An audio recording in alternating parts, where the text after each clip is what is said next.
स्वामी विवेकानंद कृत राजयोग चतुर्थ अध्याय प्राण का आध्यात्मिक रूप।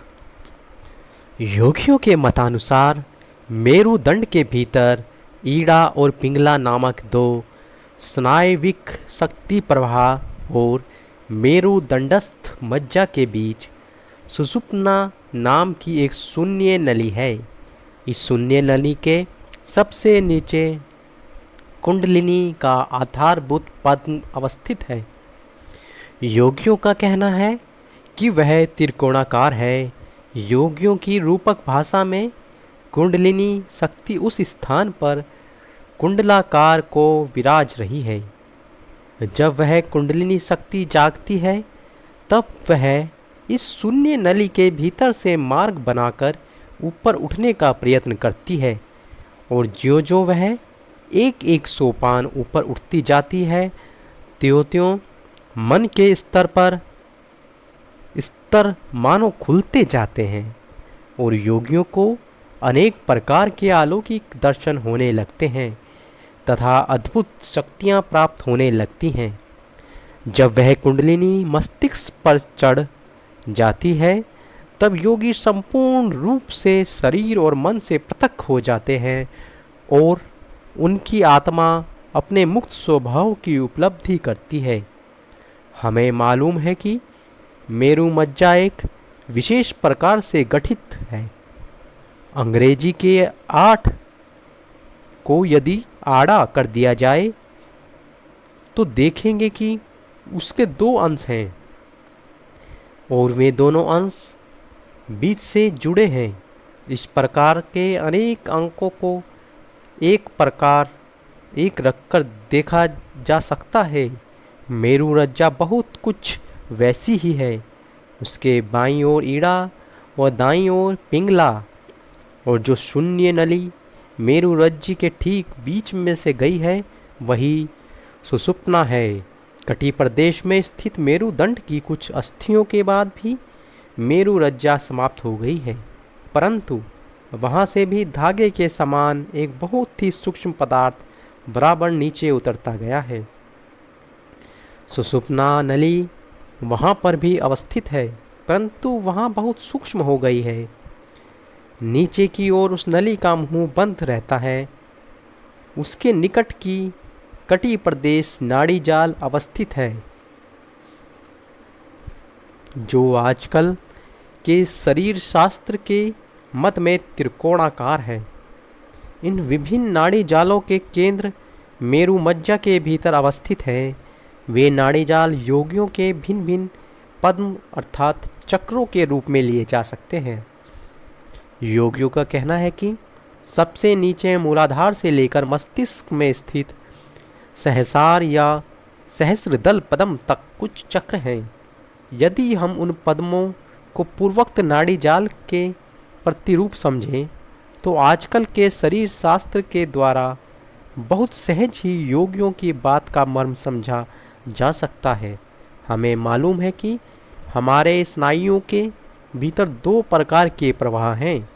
उनमें से एक को अंतर्मुखी और दूसरे को बहिर्मुखी, एक को ज्ञानात्मक और दूसरे को कर्मात्मक, एक को केंद्रगामी और दूसरे को केंद्रपसारी कहा जा सकता है। उनमें से एक मस्तिष्क की ओर संवेदना ले जाता है और दूसरा मस्तिष्क से बाहर समस्त अंगों में, परंतु अंत में वे प्रवाह मस्तिष्क से संयुक्त हो जाते हैं। आगे आने वाले विषय को स्पष्ट रूप से समझने के लिए हमें कुछ और बातें ध्यान से रखनी होंगी। यह मेरु मज्जा मस्तिष्क में जाकर एक प्रकार की बल्ब में मेडुला नामक एक अंडाकार पदार्थ में समाप्त हो जाती है जो मस्तिष्क के साथ संयुक्त नहीं है वरन मस्तिष्क में जो एक तरल पदार्थ है उसमें तैरता रहता है।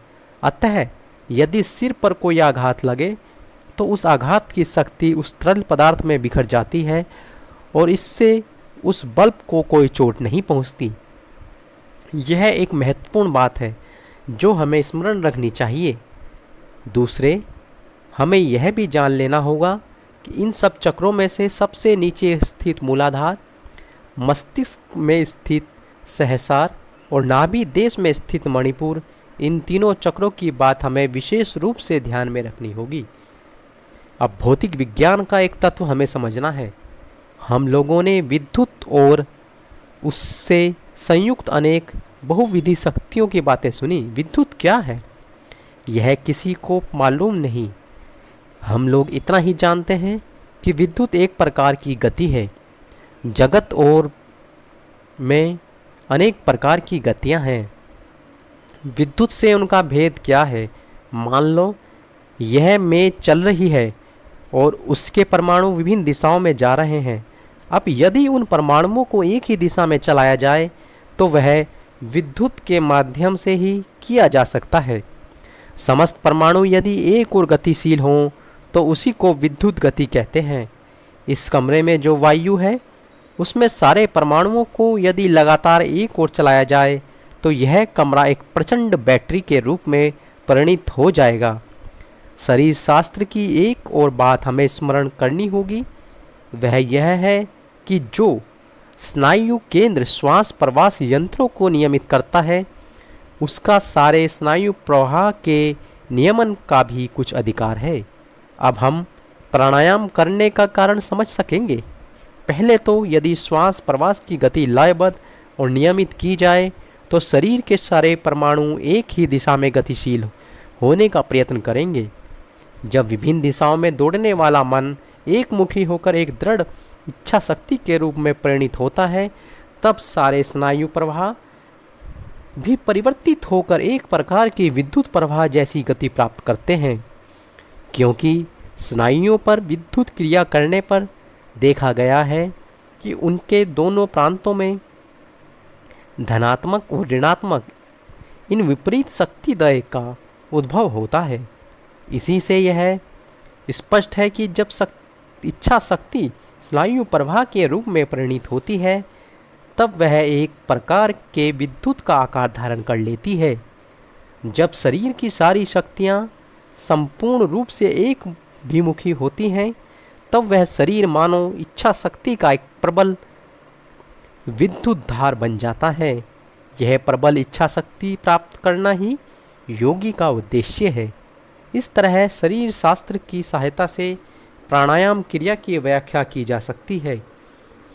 वह शरीर के भीतर एक प्रकार की एक मुखी गति पैदा कर देती है और श्वास प्रवास के केंद्र पर अधिपत्य करके शरीर के अन्य केंद्रों को भी वश में लाने में सहायता पहुंचाती है।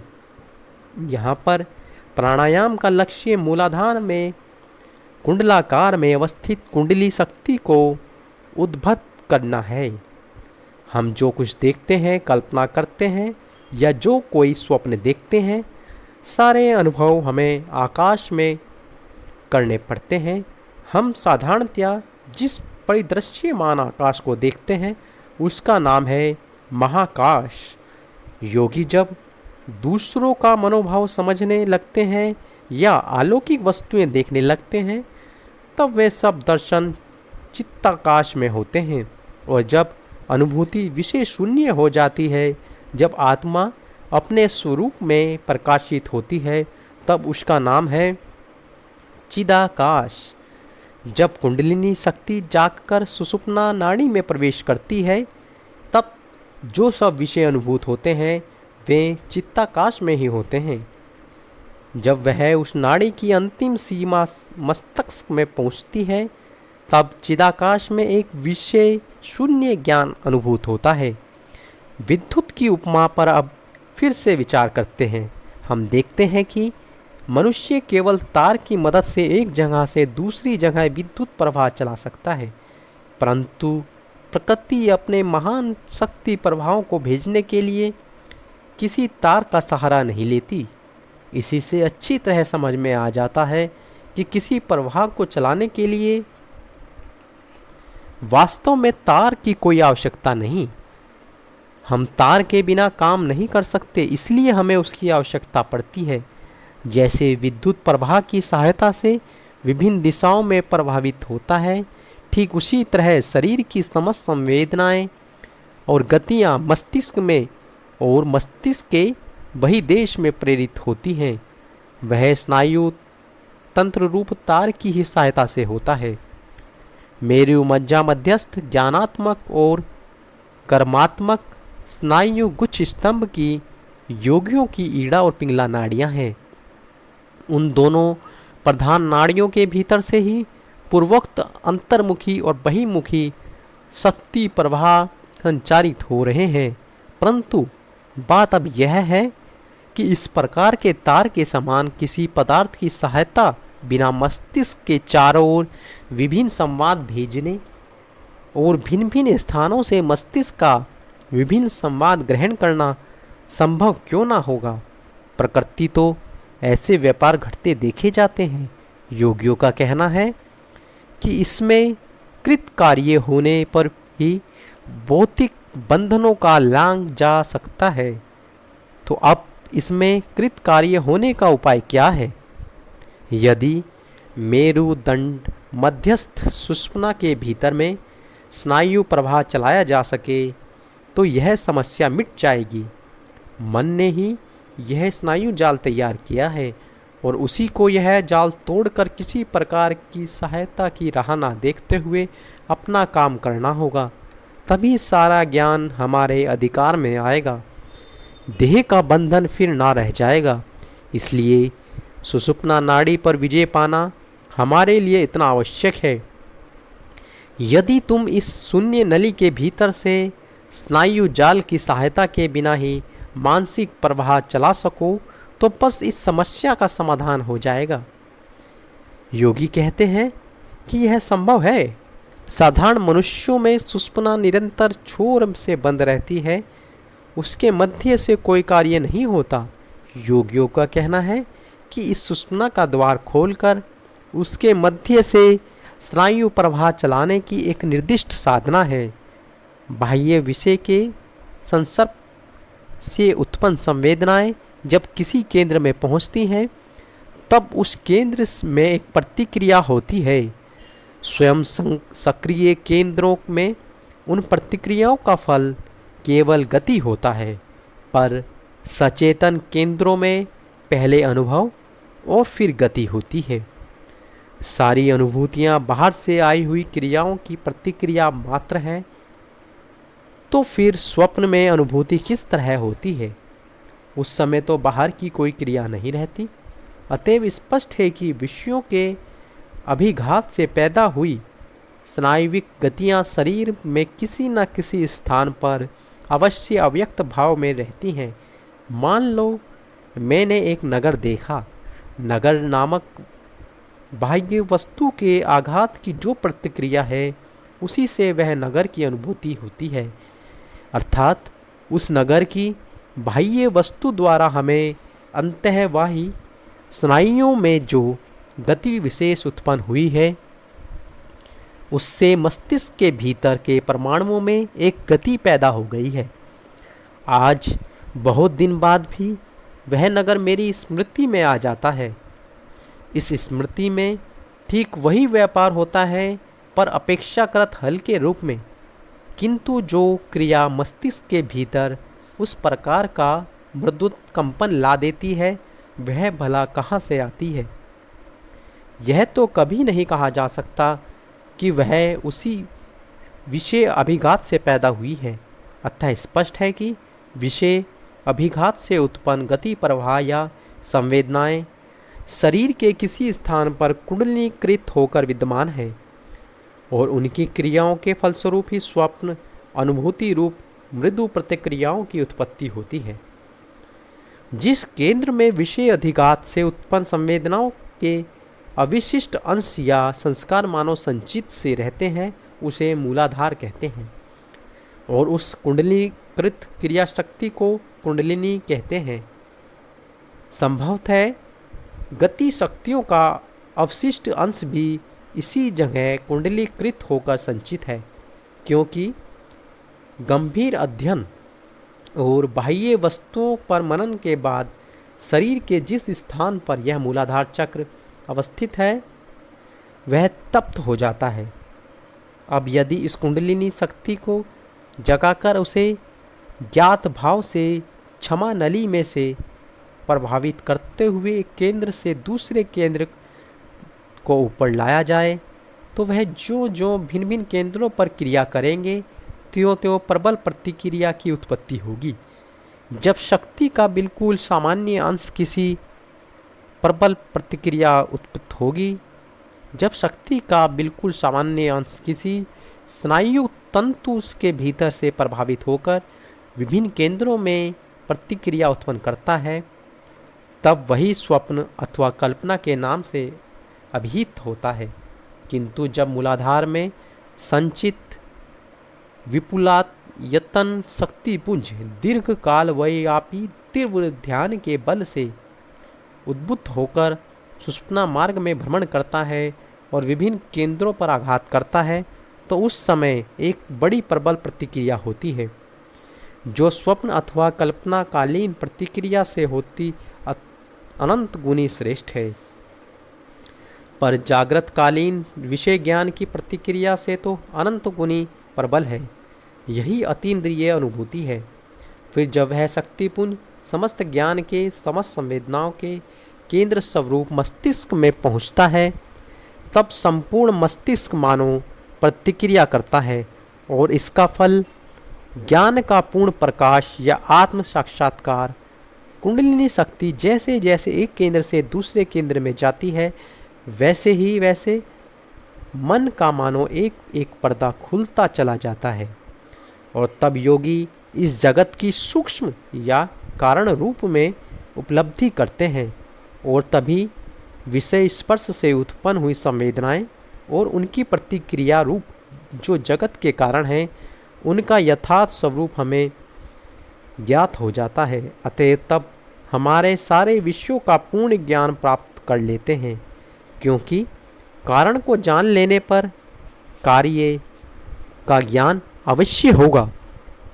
इस प्रकार हमने देखा कि कुंडलिनी को जगा देने से तत्व ज्ञान, अति चेतन अनुभूति और आत्म साक्षात्कार का एकमात्र उपाय है। कुंडलिनी को जागृत करने के अनेक उपाय हैं। किसी की कुंडली भगवान के प्रति प्रेम के बल से जागृत हो जाती है, किसी की सिद्ध पुरुषों की कृपा से और किसी की सूक्ष्म ज्ञान विचार द्वारा। लोग जिसे अलौकिक शक्ति या ज्ञान कहते हैं, उसका जहाँ कहीं कुछ प्रकाश दिख पड़े तो समझना होगा कि वहाँ कुछ परिमाण में यह कुंडली शक्ति सुषुप्ना के भीतर किसी तरह प्रवेश पा गई है। तो भी इस प्रकार की अलौकिक घटनाओं में अधिकतर स्थलों में देखा जाता है कि उस व्यक्ति ने बिना जाने एकाएक ऐसा कोई साधन कर डाली जिससे उसकी कुंडलिनी शक्ति अज्ञात भाव से कुछ परिमाण में स्वतंत्र होकर सुषुप्ना के भीतर प्रवेश कर गई है। समस्त उपासना ज्ञात भाव से हो अथवा अज्ञात भाव से उसी एक लक्ष्य पर पहुंचा देती हैं, अर्थात उससे कुंडलिनी जागृत हो जाती है। जो सोचते हैं कि मैंने अपनी प्रार्थना का उत्तर पाया, उन्हें मालूम नहीं कि प्रार्थना रूप मनोवृत्ति के द्वार में अपनी ही देह में स्थित अनंत शक्ति के एक बिंदु को जगाने में समर्थ हुए हैं। अतएव योगी घोषणा करते हैं कि मनुष्य बिना जाने जिसकी विभिन्न नामों से डरते डरते और कष्ट उठाकर उपासना करता है, उसके पास किसी तरह आग्रह होना होगा। यह जान लेने पर समझ में आ जाएगा कि वही प्रत्येक व्यक्ति में कुंडलीकृत यथार्थ शक्ति है, चिरंतन सुख की जननी है। अतएव राजयोग यथार्थ धर्म विज्ञान है। वही सारी उपासना, सारी प्रार्थना, विभिन्न प्रकार की साधना पद्धति और समस्त अलौकिक घटनाओं की युक्ति संगत व्याख्या है।